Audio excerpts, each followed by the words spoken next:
اگه دیوایست حدس بزنن باختی. شماره 1 اونایی که A12 دارن. داش میدونم تو گیم خیلی لگ میگیری ولی بزن ویدیوی بعدی.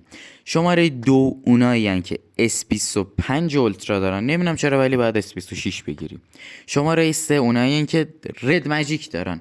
داشت رد ماجیک داری گوشیت گیمینگ نشستی یوتیوب میبینی بزن ویدیوی بعدی. شماره 4 اونایی که آیفون 13 دارن. نمیدونم چرا ولی همینطوری.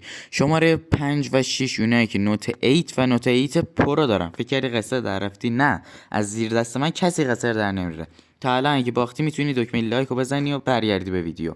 شماره 7 اونایی که عین خودم پوکو X7 پرو دارن. خودم هم حذف شدم تو این ویدیو.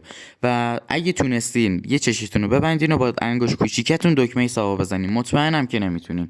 شماره 8 اونایی که پوکو ایکس سری پرو دارن. نمیدونم چرا ولی همینجوری کلا شیائومی بازار رو خیلی دوست دارم.